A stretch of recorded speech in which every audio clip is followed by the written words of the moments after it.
Open your Bibles to Acts chapter 16.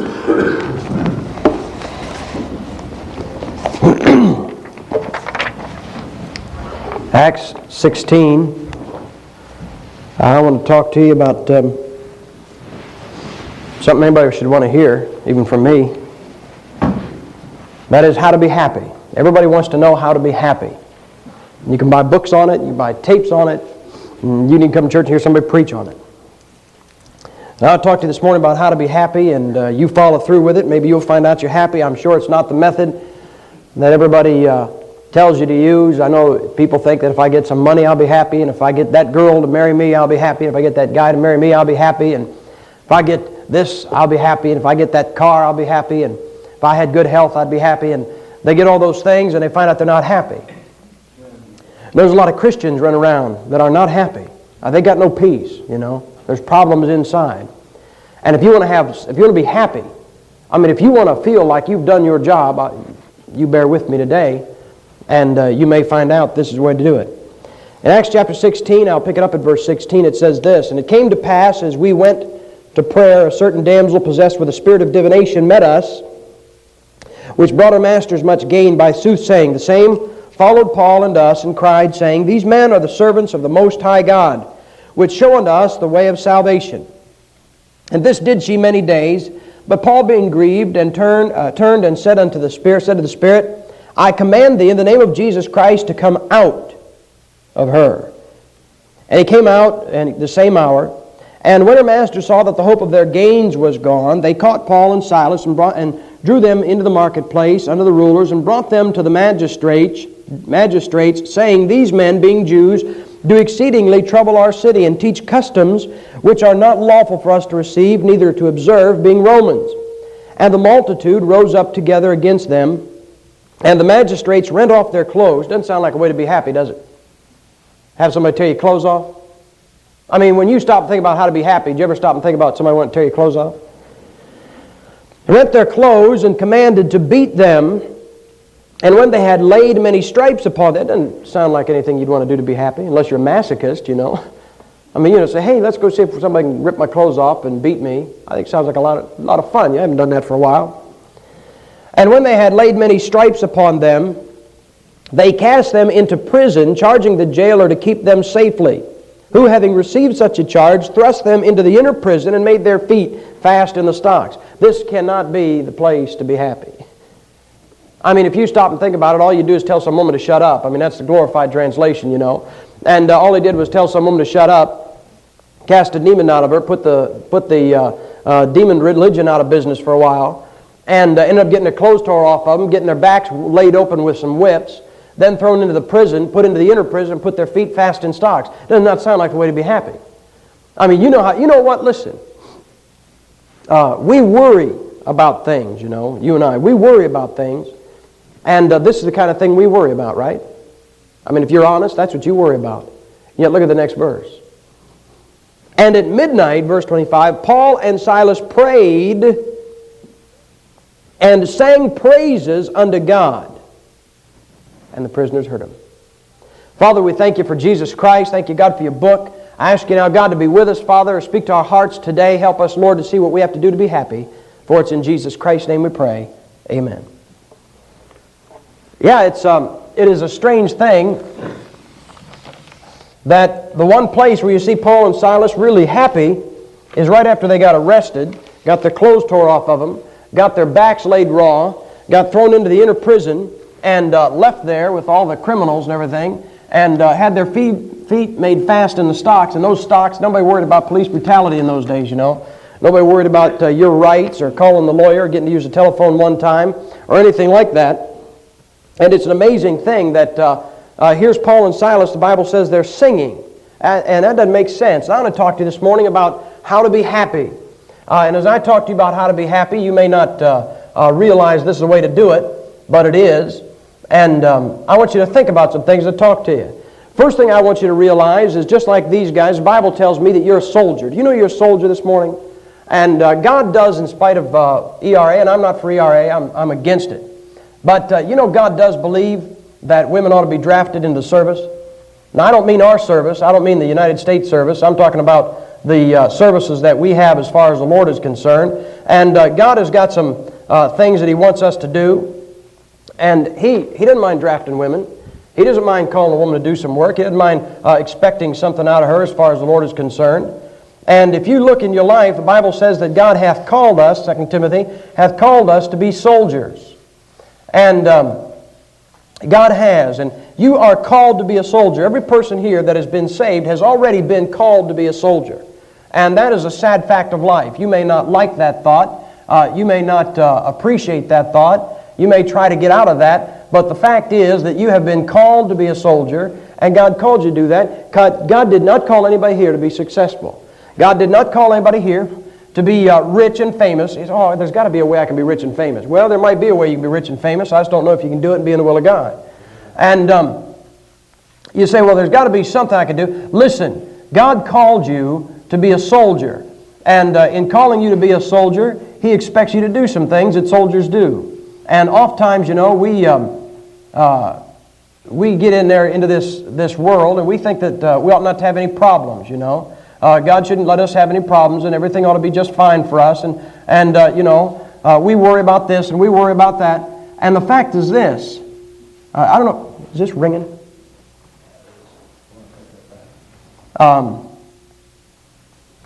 reason I knew is because I saw 4 people that drove by turn their head. But anyway, God has called us to be a soldier, and in being soldiers, you know, the last thing in the world we want to do is we don't want to get into any kind of a battle. And we don't want anybody getting us, you know, shooting at us. We don't want to make anybody mad. We don't want to get anybody upset. That's not much of soldiering, you know that? And we get this idea of soldiering that you see on the Marine recruiters' pictures. Now, I think they're nice, you know. I like to see the guys, you know, you've seen them. And you've seen those guys, they're over there in the Marine recruiters, you know, and they got the blue on, and they got the white hat, and the glossy bill on the hat, and white gloves, and red stripe down the side of their pants, and brass buttons, red braid. I mean, those guys look good. I mean, there's just no way around it. Those guys look good. And they look tough. And you know, that's what we hear about all these Bible colleges, you know. Bible colleges are building, they're building leaders, you know, and they're building soldiers for Jesus Christ. That's what they tell us. And you see them, and boy, they come out of the drill team, you know, or out of the Bible college. And when they come out of there they are, boy. Did you ever see those guys march, how good they look? And all those soldiers, boy, they all left at the left and right at the right, and they all stop and go at go, and they all look good. I mean, just no way around the fact that those guys look good. And everybody likes to see that, you know. Everybody likes to see soldiers drill and likes to hear herp, you know, all that. Everybody likes to hear that kind of stuff. I like to hear it.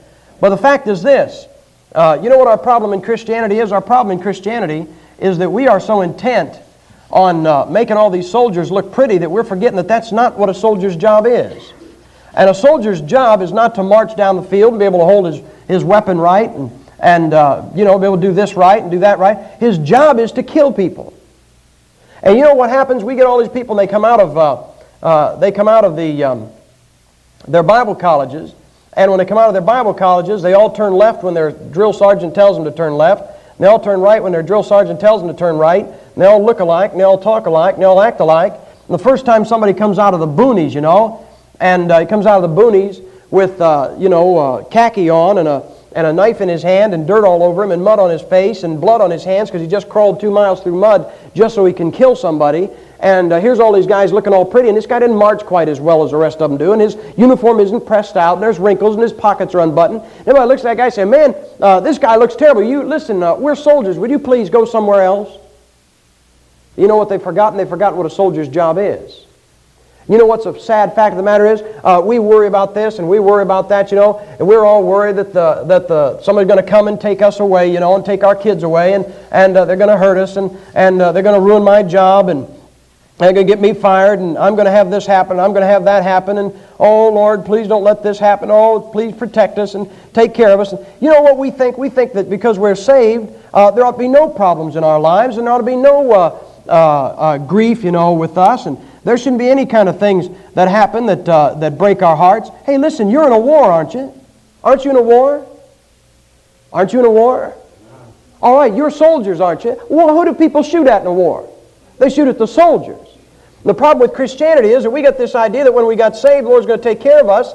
and that, we don't ever have to worry about anybody shooting us again, and God would never let anybody shoot us or hurt us. Hey, listen, God let somebody blow your brains out if you're stupid enough to stand there in front of them with a gun in hand. And we get this thing down, where we want the Lord to take care of us, and we want God to help us, and we want the Lord to keep anything bad from happening to us, and that is not where it's at. And where it's at is very simple. God's called you to do a job, and His job, the job that He's called you to do has to do with soldiering. And if you're going to be a soldier for Jesus Christ, then you're going to have to pay a certain amount of price. And as you pay that price, you're going to have to realize that somebody is going to be shooting at you, and somebody's not going to like the fact that you're there to do a job for Jesus Christ. And if you want to be happy, first off you got to do is you got to realize just where you are in life. And if you have a job to do and you don't do it, you're not happy. I don't care. If you're a father, and if I'm talking to a father here today, and you're a father, and as I talk to you, you're a dad and you're not doing your job, you're shirking your responsibility, I got news for you. You're not happy. And I don't care what you think is going to make you happy, and I don't care what somebody told you will make you happy, and I don't care if you think that the problem is this and the problem is that. The problem is you're not doing your job. If you're not doing your job, you are not going to be happy. There's no way in the world that you can be happy if you don't do the job you should. You get over there where you work, and you beat your boss out of some money, and you beat your boss out of time, and you don't give him the time the way you should, and you say, well, I'm doing all right, see, nobody's catching me, and it's all funny, and I'm getting some money for work that I'm not doing, and I like that, and I'm getting away with something. Listen, you know what? You may be getting away, and maybe your boss doesn't have any sense, and maybe he doesn't know that you're cheating on him, but you know something? You know what you found? You found that if you're doing that, you're still not happy. You know what? You're not happy if you're not doing the job you're supposed to be doing. And if you're a son or a daughter here tonight, you give this morning, you give your folks a hard time, and you give them a fit about this, and you give them a fit about that, and you give them a hard time about this. Listen, you know what? You're not happy.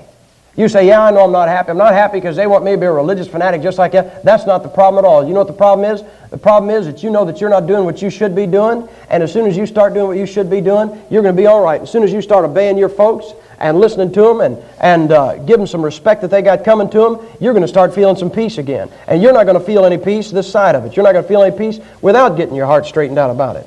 And the reason is because you're not doing what you should be doing. And time and again, we think that if I can get out of work, I'll be happy. It is just the opposite. Just the opposite is true. And you know what we think? We say, well, if I can just keep from having to get into the battle, I'll be happy. No, you won't. And I know what you think. You say, well, I'm just afraid, preacher, somebody's going to take my kids, and I'm just afraid what those soldiers, what will happen, and I'm afraid of what they're going to do to my family, and I'm afraid of what they're going to do to my wife and my kids, and I don't want anything bad to happen to them, so I just kind of keep my mouth shut, and I don't tell anybody about Jesus Christ, and I'm hoping everybody will not notice, that I'm a Christian. It will not work. You know what you found? If you've been able to keep yourself quiet, if you've been able to keep yourself out of the battle, you know what you found? You find you're not happy anyway. And that's because you cannot be happy if you're not doing what the Lord wants you to be doing. And what God wants you to be doing is He wants you to be soldiering. And if God called you to be a soldier, you're supposed to be a soldier, and you're supposed to get shot at, and you're supposed to get cursed, and you're supposed to go out and do battle, and that's just how it is, and you may not like that, but that's still how it is. You know what your problem is? Your problem is the same problem I got. You don't like to fight. I mean, that's what you think. You say, well, I don't like to get into problems, and I don't like to have people mad at me. Nobody likes that. Who in the world? Hey, you know what you think? You think that Pete Ruckman likes to have people mad at him. He doesn't like to have people mad at him. I can assure you he doesn't. He just knows they're going to be, so he may as well enjoy the ride, But he doesn't like to. He doesn't enjoy. I'm sure he doesn't enjoy having people say bad things about him. He knows they're going to, and he knows they're going to because of his stand for the book. So he's resigned to it, I'm sure. But I don't think that he's happy that somebody's going to say something bad about him or feel some bad feelings for him. I don't think that makes him happy. But he's resigned to it, I'm sure, And your problem is you think, well, I want people to say good things about me, and I don't want people to be mad at me. And, I know they got to be mad at preachers, but they don't have to be mad at me. And I just want people to love me and find out how sweet I am and know how kind I am and know how good I am. And if I go out there and I don't want people to say bad things. And haven't you ever had those feelings? Haven't you ever had the Lord tell you to go witness to somebody and you've argued with him because you didn't want him to think you were bad? Haven't you ever had the Lord tell you to go talk to somebody and you said, I'd rather not because, boy, they'll think I'm a nut? Come on, how many times have you ever wanted to go witness to somebody or God laid it on your heart and you wouldn't go talk to them because you didn't want them to think bad about you? You didn't want them to have any kind of a bad thought about you. You want them to know what a sweet, wonderful person you were. And if you had to go up there and tell them about Jesus Christ, they just think you were one of those crazy religious fanatics, and you didn't want that to happen. And so, you just chose to kind of shut your mouth. You know what you are? You're a soldier not doing your job. You know what's going on in your heart right now? I'll tell you what's going on in your heart right now. You're not happy. I'll tell you something else. You're not going to be happy, and you're never going to be happy till you start doing the job God called you to do. And the job God called you to do is go out there and fight. And I know how it is. We all say, I don't like to fight. Well, I don't like to get shown up either. I mean, I don't want somebody to take me out and whip me. And I don't want people to talk bad about me. But there comes a time when you're just going to have to do the job. You're just going to have to do what God has set before you. And don't worry about what the world thinks. When MacArthur, when we were in Korea, the Americans, when we were in Korea, the rumor came down that MacArthur that the Chinese were thinking about invading North Korea and helping the communists. And somebody said, General MacArthur, what will happen?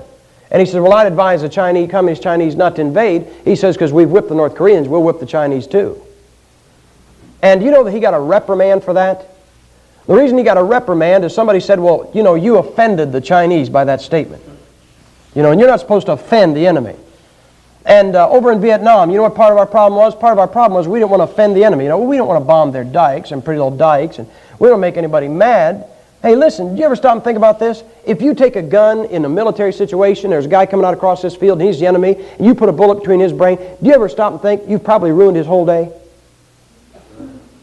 Do you think you've offended him? Do you think maybe you've done something that's bothered him, You think I think I'll go see if I can stop U.S. lead, Hey, don't you think this guy had plans, Don't you think he had some happiness he wanted? Don't you think you ruined his day for him? I'll bet you made a drastic change in his future plans. And the thing is this. Too often we Christians, we think we don't want to get into a fight, so we stay out of it. And you know what the sad truth of the matter is? The sad truth of the matter is you're a warmonger. You are. I mean, you people are. And you say, oh, no, not me. I try to treat everybody nice, and I try to get along with everybody. Yeah, that's your problem. You want to give all the candy bars to the kids, but you don't want to have to load the weapon and shoot the guy that's standing in the doorway ready to blow your friend's brains out. And you want everybody to think that you're sweet and kind and loving, and you don't want to have to load the weapon, and you don't want to have to do the dirty work, and you don't have to walk in the mud, you don't want to have to walk in the blood, and you don't have to do the hand-to-hand. And you know something? You're a worthless soldier, and I'll tell you, as a worthless soldier, you know what you feel? You don't feel happy. That's what's wrong with you. You're sitting there saying, well, if we could just, if they just get rid of this guy to the Vatican, and if they just tell us that they're going to give us tax credits for our schools, and if they just say they're not going to bother Christian schools, but we're worried about our Christian school, I'm worried about my kids, and I'm afraid they're going to get rid of me on my job, and nobody likes us, and everybody talks about our church, and I'm going to go to a church where people don't talk about it, and I'm kind of tired of all the guff that we have to take. Hey, listen. You know what that is? That's a war. That's what that is. That's somebody shooting at you. What do you think you're going to do? You're going to win somebody's popularity contest? You know what our problem was in Vietnam? Our problem was we didn't want to offend our enemy, and we had an enemy. You wouldn't know it because we never shot at him. But we had an enemy over there. We had an enemy that didn't mind killing our guys. We didn't have an enemy that mind ruin our day. But as far as our guys were concerned, we weren't allowed to ruin their day. And I'm going to tell you what. You can get a soldier, and you can put his pretty brass buttons on him, and you can march him up and down the drill field, up and down the parade field, and you can pat him on the head and say you did real good, and you held the rifle right, and you made the general very happy, and you pleased us all, and we think you're just a fine boy and everything else. And I'm going to tell you something, that guy could be totally worthless. But you take that same guy, and you give him his weapon, and you give him a job to do, and you put him out there, and you say, do the job, don't come back till it's done. I'm going to tell you something, I wouldn't want to be in front of him. I wouldn't want to be in front of him. You know what I'm talking to? I'm talking to a bunch of Americans. And as I've looked over people, and you read about folks, and you read about the nationalities, and I wouldn't be anything else than American. I mean, I've got, my descent too. But I'm an American. And,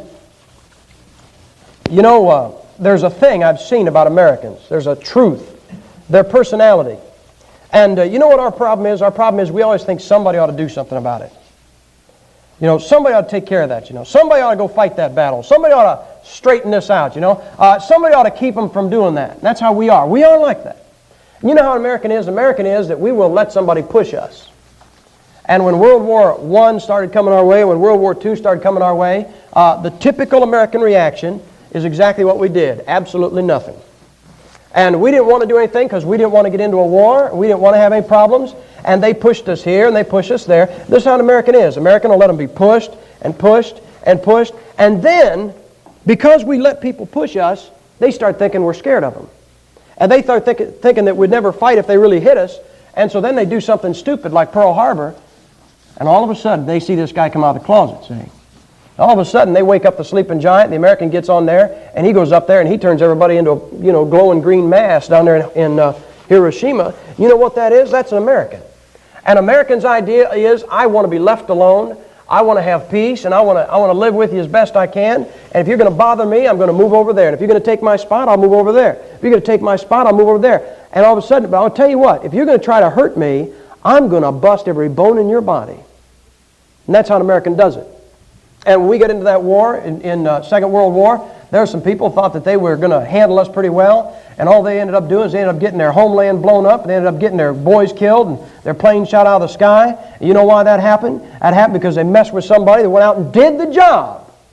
And in Vietnam, the reason our soldiers got frustrated was because they were given a job to do and they were not given the opportunity to do the job. And I'm talking to you this morning, and I'm going to tell you something, whether you like it or not, God has called you to be a soldier. And as a soldier, you've got a certain amount of job to do. You've got some things that you have got to do before the Lord. You've got to do for your commander-in-chief. And you know what the problem is? The problem is that if you do them, somebody's going to shoot at you. And you think that if somebody starts shooting at you, you won't be happy. Can I tell you something? You're wrong. You say, well, I'd go door to door, but I'm afraid what people will think of me. No, you're not. You know what I've found? You know how that kind of thing is? The kind of thing is that you hate to get started and hate to quit.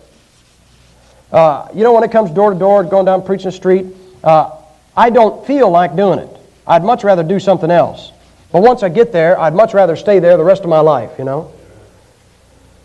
you know what's wrong with us Christians? Us Christians is that if we think there was peace, and if we, you think the same thing that the world thinks. You think if we just get rid of the weapons of war, everything will be okay. Isn't that what the world thinks? Don't they say, well, if we just get rid of the nuclear weapons, there'll be peace. Oh, yeah, there sure will, right after the explosion. And you know what you say? You say, well, if we just let everybody alone, and if we just wouldn't bother them, and if people would just, live and let live, and all that kind of thing, that I'd just be happy, and I wouldn't have to worry, and I wouldn't have to be afraid anymore. Hey, listen. The problem is that you're not going to have peace until you get into a battle. I was reading about the Marines in Quezon, in Vietnam. And during the Tet Offensive, boy, they got opened up on. And here they were, they had a combat base up there, and they thought they were ready to take care of themselves. And the first round that came in, I don't know if you've ever seen the picture, but you might see a picture of a Vietnam battle, and you see these guys, they're in full battle dress, and they're like this, and in the background you can just see a big orange fireball. I mean, the whole place is coming up. What that is the first round that the Viet Cong fired in the Tet Offensive into that combat base went right into the ammunition dump. And it blew that ammunition dump. I mean, man, it blew it straight up, and there were guys killed, and their weapons went up, their spare ammunition went up, a lot of their food went up. They had built some trenches. The trenches, it says, they were filled with hot shells. I mean, still going off. And here'd be 105 shells and 81 millimeter mortar shells and 60 millimeter mortar shells rolling in there red hot. And here's a guy in a trench, and all of a sudden about 4 tons of ordnance comes in on top of him. If the weight doesn't kill him, he's scalded to death. And they watch their buddies getting killed and men hurt. And that kind of thing. That was the start of the battle. And as that battle started like that, and as it went like that, there were guys that in that battle, man, they got killed, and some of those guys were going crazy. It says that they shelled them every day, and there was nothing they could do. Americans couldn't get out. They couldn't get out of the combat base. They were kind of locked up in there. It was a siege. Nobody could get through to them. They couldn't get through to anybody else. They were completely surrounded. And there they were, you know. And it says at one time, a group of them thought, well, man, we're just going to get out and we're going to do something. And so they went out. And it says as they were out there, they looked and they saw a couple of Viet Cong with no rifles walking up through he says they were walking through the bushes just if they're going to the grocery store, you know. And before anybody could stop the guys, they took off. And they took off for those guys because they were going to make up for get some revenge. And they didn't realize it. They hadn't stopped to think about the fact that what they were doing is they were walking right into a trap.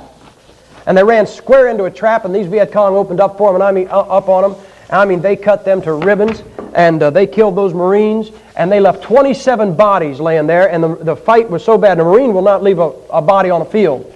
And the fight was so bad, they left 27 of their dead Marine comrades right there. I mean, didn't get a chance to get any of them there, barely got some of the wounded out. Guys going for a wounded buddy getting blown away, and caught in a firefight and just mauled, I mean, just destroyed.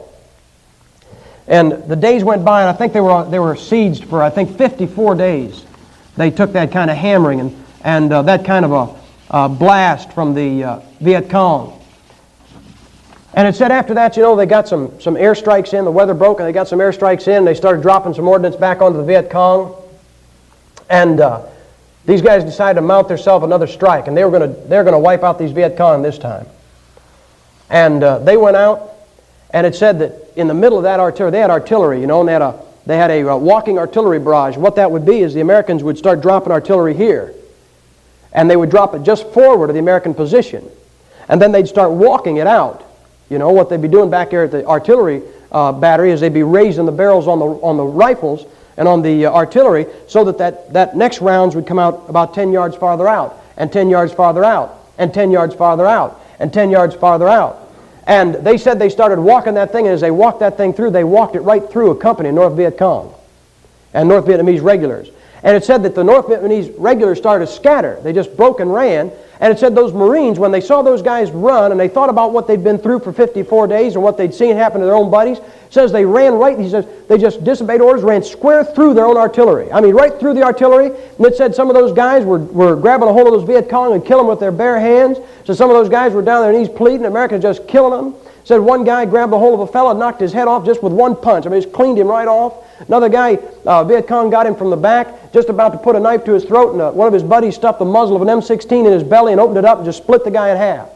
They said that battle raged, and they had to call off the artillery because, they were on top of one another, and that battle went on for about a half an hour, maybe 20 minutes. And when that thing was done, I mean, those Marines, buddy, they had all the ears that they could want to hang from their belt, you know. And when they got back in, you know what it said? It said they were bloody, and they were wounded, and they were muddy, and they were a mess, and they were torn up, and guys were walking in with eyes patched up and arms bandaged, and he said every one of them was smiling.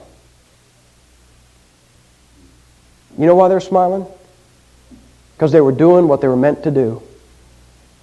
And a soldier puts on a uniform not so he can march for dad and mom and get his picture taken and sent back to the paper back home. A soldier puts on a uniform because his job is to kill the enemy. His job is to engage the enemy and destroy him. That's a soldier's job. You know something? We've got this thing down where if I can just try to live, and try to get along with everybody, that everything will be just fine. And that's not how it is, folks. That is not how it's going to be. You know what your problem is? Your problem is that if you think you can appease somebody, if you think you can just keep from being the deadhead, you know, and if you can just make everybody happy and not be a problem to them, that you'll be happy. That will not make you happy. You know what'll make you happy? You may not believe it, but what'll make you happy is going down and getting somebody good and mad. And what'll make you happy is going down and doing the job God told you to do. You may say, well, yeah, but you know, I don't want people to say anything bad about me. I don't want them to say anything bad about me either, but I know they're going to. I mean, I'm sure Brother Art doesn't want them to say anything bad about him, but I think he's realistic about it. And you know something? God called you to be a soldier, and in calling you to be a soldier, He knew you were going to get shot. You know, we were studying we're studying the Gospel of John, back home, back in Auburn. And we just came through John chapter 10, and I was showing the guys that the book of John, Jesus Christ is on the march. It's a very military book. And the reason it is because if you read it, you find out that time and again in the book of John, Jesus Christ engages the enemy with His deity.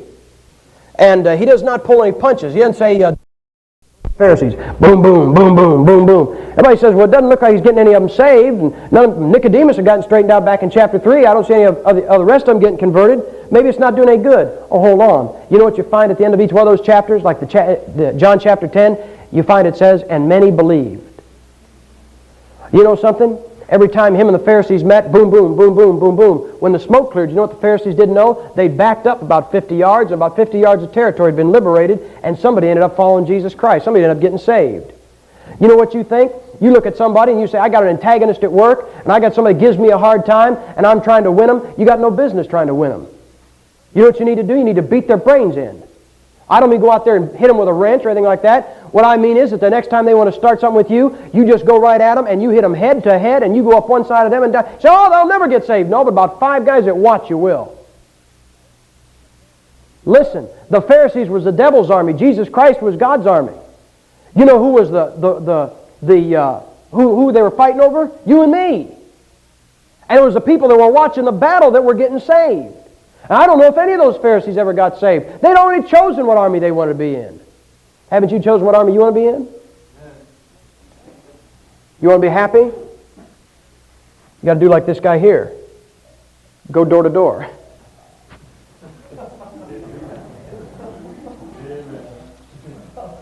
I mean, house to house, right? Isn't that the Lord said?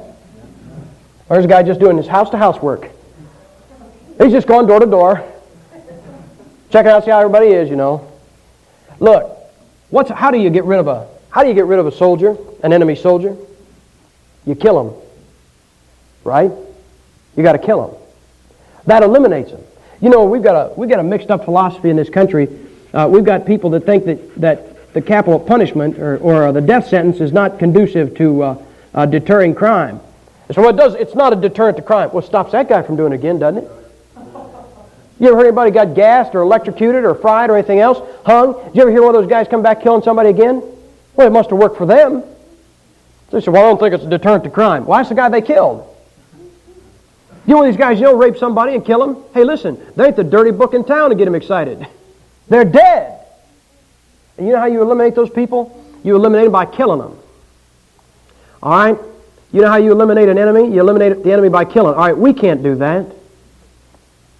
I mean, we can't go out there and shoot somebody. I know you'd like to. I know there's times when you'd say, man, I'd like to go out there and, burn down the liquor store and shoot the guy that runs it. But the fact is this, we can't go out and kill somebody. So how do we eliminate our enemy? Did you get them saved? You know that when you get somebody saved, you eliminate them from the ranks of the enemy's army? If I see an army coming over the hill and I put one bullet in a guy, he's eliminated, is he not? He's never going to kill anybody. He's not going to work for his commander-in-chief ever again. You know something? If I go out there and I get somebody saved, you know what I'm going to do? I'm going to eliminate them. You know something? When you pull the trigger on them and you pull the Bible on them, you never know if you're shooting a private or a general. I talked to a guy one time, and that guy, I read a book one time, this guy was saying he got on an airplane, got to witnessing to the guy next to him and led the guy to the Lord, and I think he had something to do with General Motors, one of the presidents of General Motors, one of the head men of General Motors. He didn't know that when he sat down. All he knew was, enemy soldier, I took care of him. You know what he did? He effectively eliminated that man. In all practical sense, he killed him. He eliminated him from the enemy's army. And well, I know what you think. You say, well, I'd be happy if I could just, live in peace and nobody bother me, and we weren't expected to do this, and nobody asked me to do that, and I'd be real happy if we could just get along with what. Come on, don't kid yourself. You're not going to be happy here. You might have a respite from the battle. You might have a time when between battles you can sit down and take your helmet off and take your shoes off and rub your feet a little bit, rest under the shade of a tree. But you got to get it straight. You got to put it back on. You say, yeah, but you know how bad the battle was. Yeah, but you know how serious the war is. I talked to a fellow in my church one time, and he was in Anzio. And in Anzio, he said, his commanding officer, you got to listen to your commanding officer. And his commanding officer called him and said, he says, there's a German nest right up there, and he says, they're hitting every man I send out. He says, I want you to go out. He said, thanks. He said, now listen. He said, you can't see them where they're shooting at you. But he got a bullhorn. His commanding officer had a bullhorn. And he said, when I say go left, man, he said, you hit left and roll. And when I say stop, you stop. When I say go right, you go right. And he did it. And this guy started out across that field, and he couldn't see where the Germans were shooting at him from. And he's running out there as fast as he could, and all of a sudden his commanding officer said, roll left! And he said, man, I was running out there as fast as I could. And he said, I just went, pew! And when I went like that, man, a bullet just went, vroom! And he said, works pretty good, And he got back up, and the guy says, stop! And he stopped. He says, duck right! And he ducked right. And he said he threaded that guy out across 50 yards, back and forth. This guy yelling at him, directing him where to go. He come up and got rid of the nest that was shooting all his men. You know what? That guy felt pretty good about what he did. You know why? Because he's a soldier doing what he's trained to do. What is this? What is this called? A bread knife? What is this book? Is it a wrench? A bread knife? A dinner plate?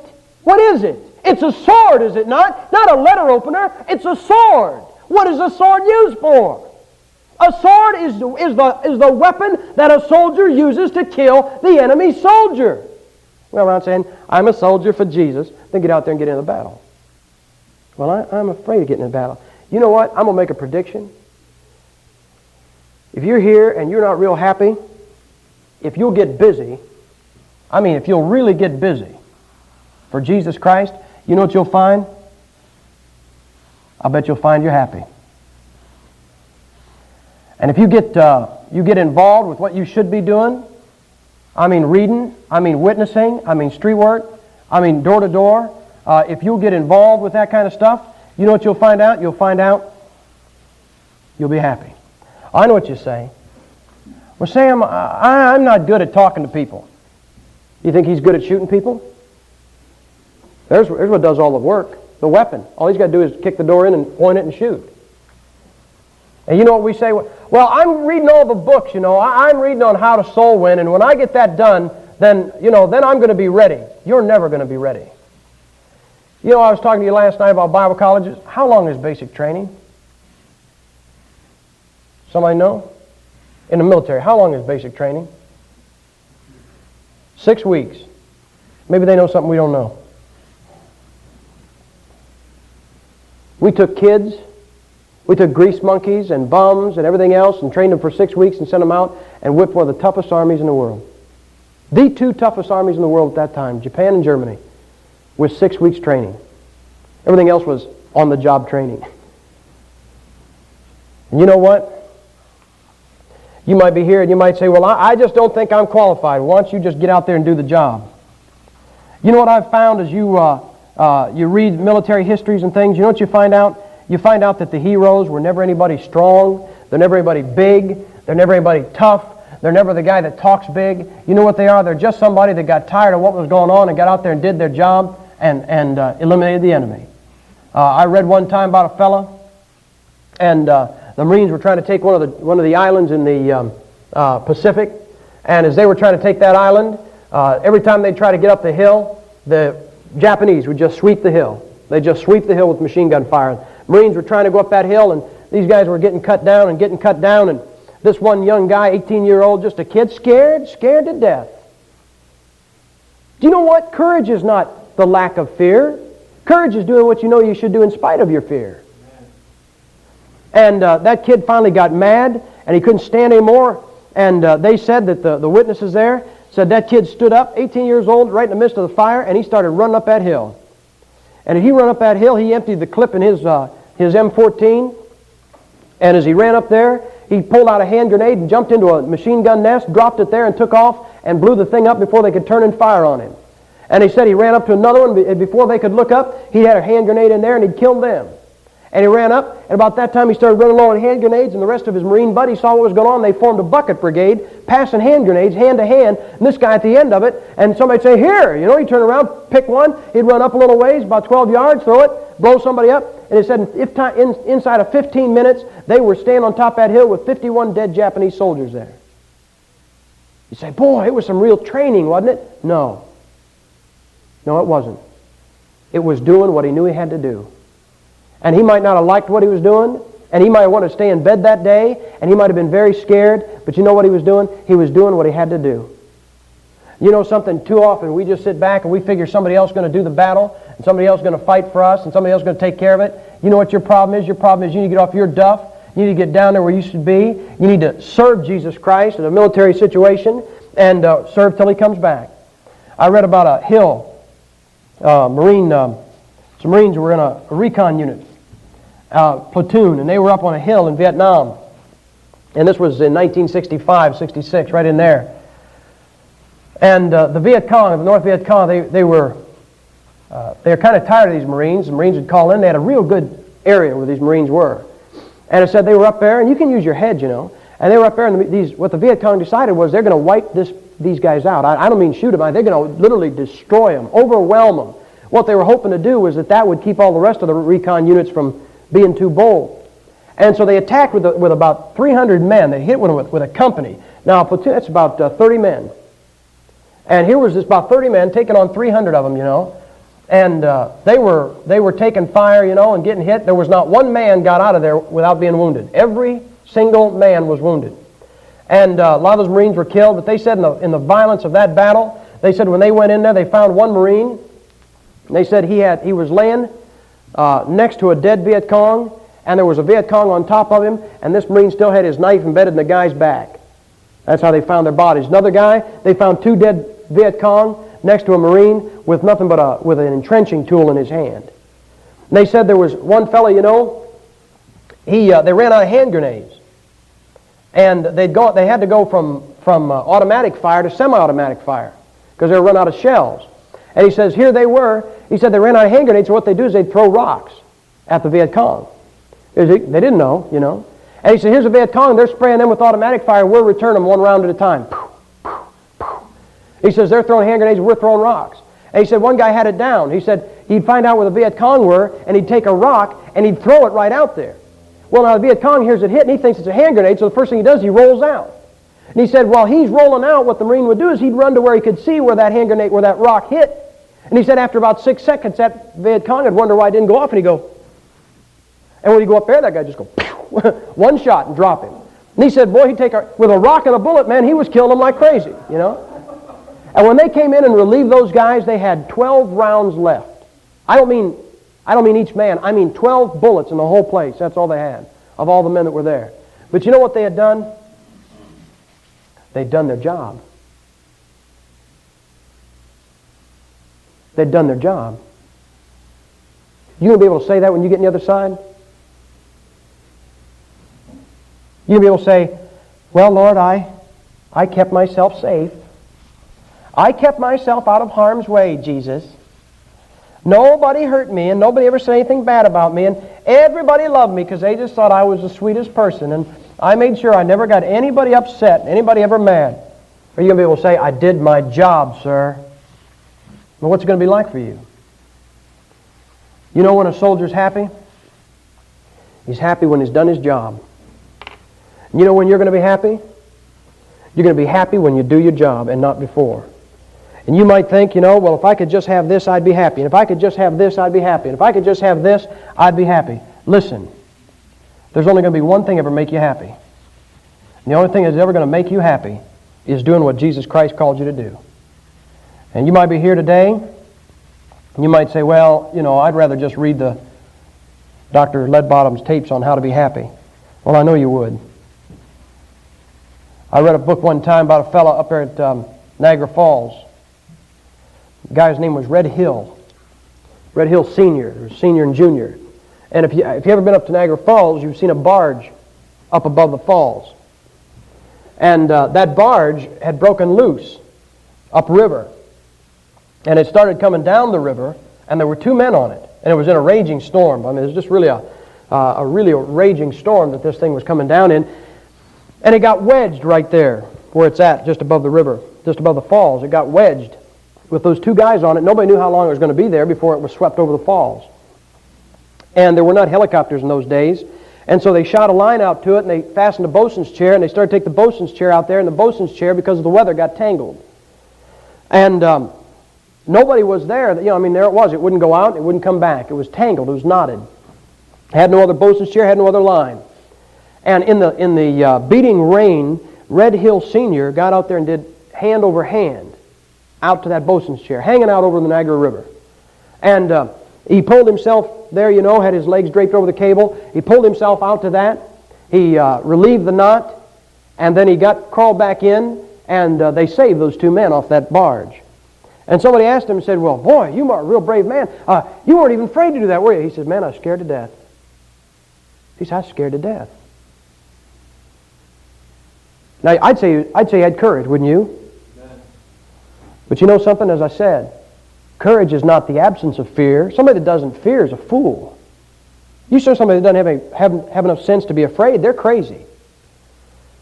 Well, you show me somebody that'll be afraid and will do what they know they should, and I'll show you somebody that's got courage. And when you know you should go down and visit somebody, and you know that God wants you to talk to somebody about Jesus Christ, and you know that God wants you to speak up and defend His name, and you say, Lord, I'm afraid. Don't be ashamed of yourself. Be ashamed of yourself if you let being afraid stop you. And if you say, Lord, I'm afraid, but I'm going to go do what I should, you know what you are? Happy. You're going to be happy. I said to you, that oftentimes, I mentioned to you last night, I was sitting there at the house that Saturday, and the Lord laid it on my heart to go visiting, and I didn't want to go. I really didn't. But you know something? Once I got out, I come home, man, I felt so good. You know why? Because I'd done my job. That was my job. You know what your job is? Your job is to take that book and win somebody to Jesus Christ. Your job is to go out and eliminate the enemy soldiers. And I don't mean blow their brains out, I mean get their heart. You're supposed to shoot them one time in the heart. It's fatal every time. Do you know what you think? Well, I'd just rather, pray for somebody that's going out there. Don't pray for me. How would you like to be going into an attack? And as you go into an attack, have all the guys in the line say, now when you go out, don't worry, we're going to be praying for you. Don't pray for me, man. If you don't pray for me beside me. I've got a picture, a book, a series, 8 pictures. World War I. Trench warfare.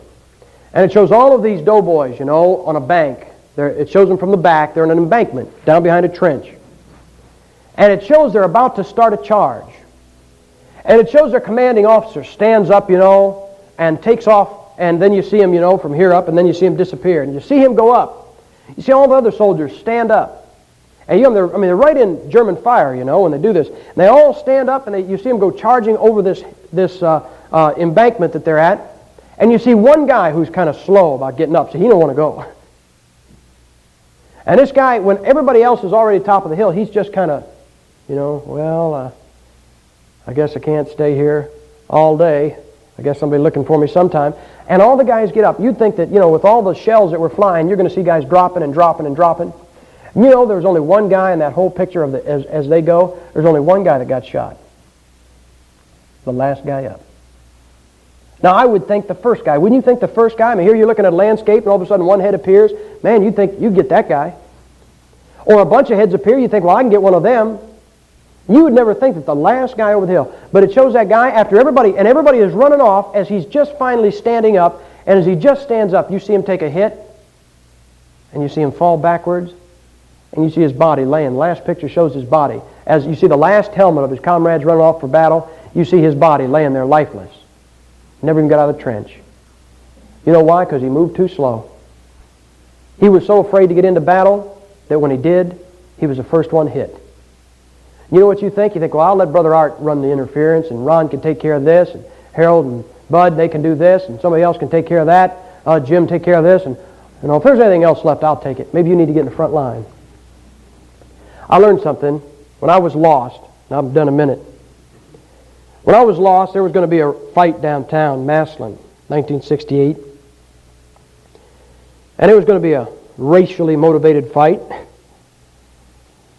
And a bunch of us were standing there, and you know how guys do. You got about 50 guys on each side, and they're standing there, And, I'm waiting for you to hit me, and you're waiting for me to hit you.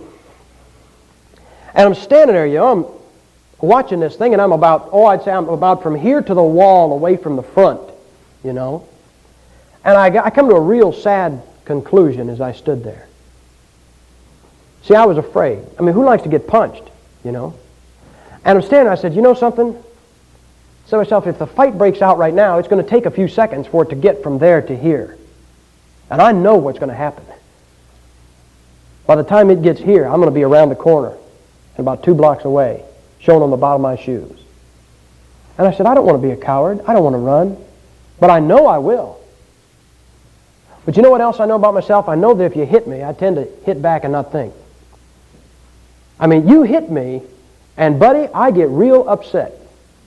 And usually I got about 3 punches out before I know what's going on. So you know what I did? I stepped through the crowd till I was on the front. You know why I stood there? You say, you were brave. I wasn't brave at all. I knew I was a coward. But I knew where I was standing. See, I'd run if I got a chance, but I knew where I was standing now. I wouldn't get a chance. Because the first guy got punched, I'd get punched. I'd look over, oh look, somebody hit him. And all of a sudden, boy, somebody nailed me right upside the head. And then I wouldn't have to worry anymore, see. I wouldn't have to worry about running. I wouldn't have to worry about being afraid. I mean, I'd have got hot, and once I got hot, who cared who won? We'd enjoy ourselves. You know what I'm saying? I'm saying if you're standing back this far from the front line, you're scared. And the first shell that rings out, you're going to take off and run. You know what you need to do? If you're scared, you need to put yourself in a position where when it all breaks out, you're going to get hit.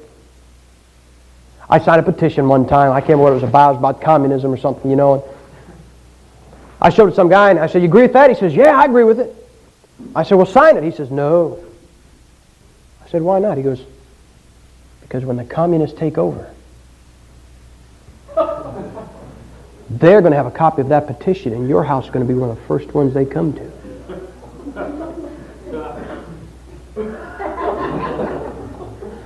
I said, Doc, when the communists take over, I want my house to be one of the first ones they come to. I mean, I want to do something now that's going to force me to stand because I'm a coward. Well, when they took over, they haven't been by yet, you know. But the fact is this. You're afraid. You say, well, I don't know what to say. Let the book do the talking. Yeah, but my palms get sweaty and I stammer and stutter. I don't care. Go to battle. You get the weak little guy, Audie Murphy, man, little guy, most decorated man in World War II.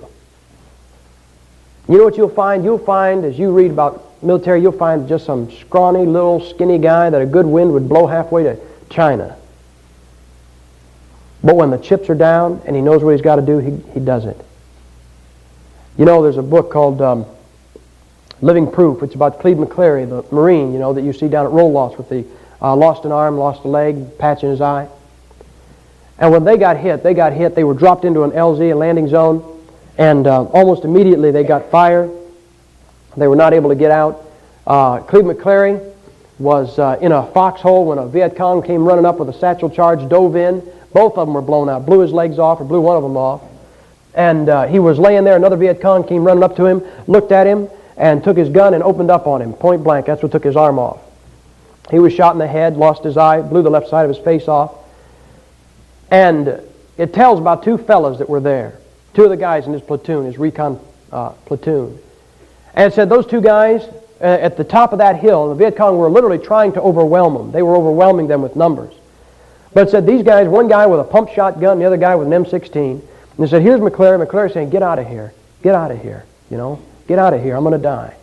And it said one guy, man, he positioned himself down like this at his feet. And another guy got over here, because this was their lieutenant. And he got down on his hands and knees by his head. And he said those 2 guys stood there on their hands and their knees, and they shot, and they reloaded, and they shot, and they made that guy their ground, buddy. And they stood by their lieutenant, man. That was their captain. That was their leader. And if they were going to die, they couldn't think of a better place to die than right here on my knees next to the guy that led me into this and led me through sure death and would give himself for me. And you're worried about what somebody's going to say about you for Jesus Christ. Can you tell me a better person you should be talked about for? I mean, if you got to die, wouldn't it be an honor to die for Jesus Christ? I mean, if you've got to suffer, wouldn't it be nice to suffer for Him instead of your big mouth? I mean, wouldn't it be good that if you got a drop, you could just drop at the feet of Jesus Christ and with your dying breath look over and see Him and say, that's okay. It's worth it, Captain. It was worth it. Stand with your heads bowed.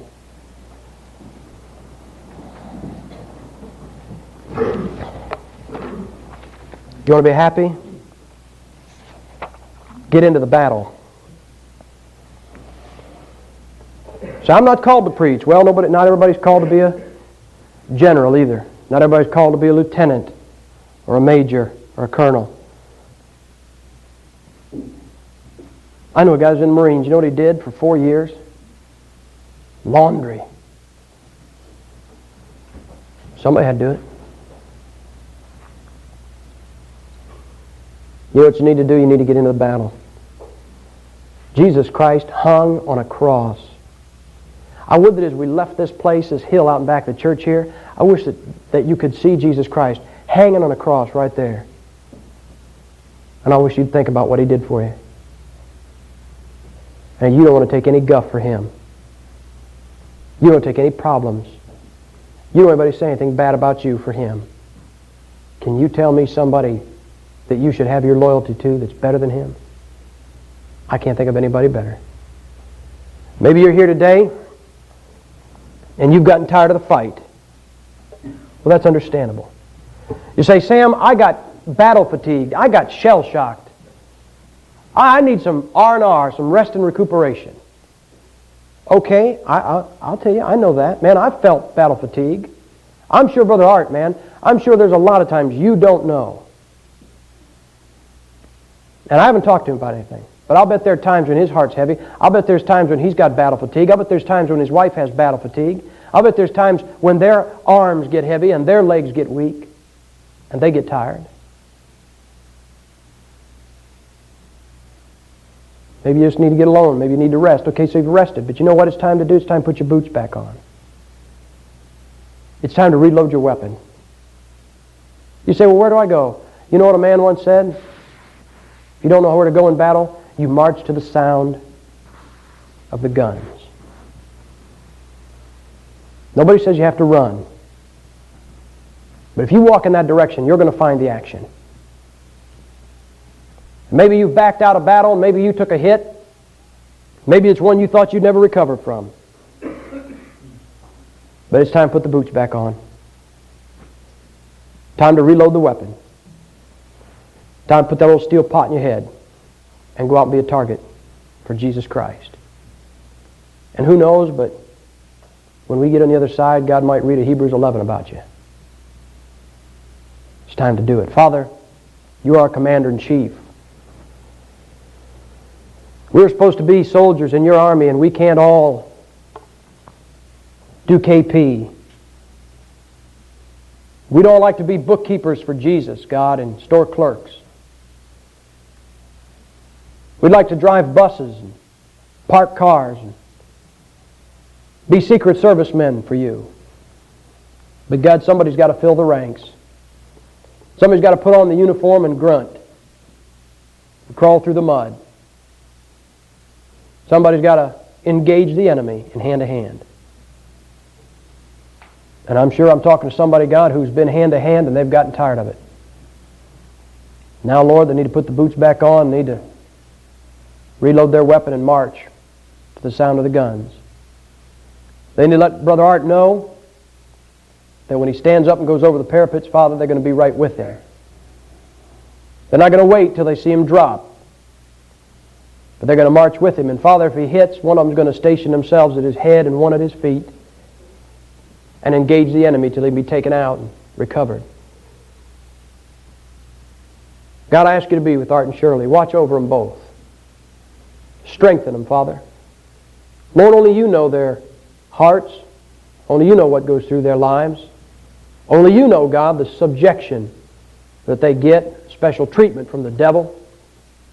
Father, I ask you to watch over them. Strengthen them. Bless these people, God, that they'd follow the lieutenant, Father, you put over them. God, if there's anybody here who's been opting out of the battle just because they're scared, help them to realize being afraid is no reason to drop out.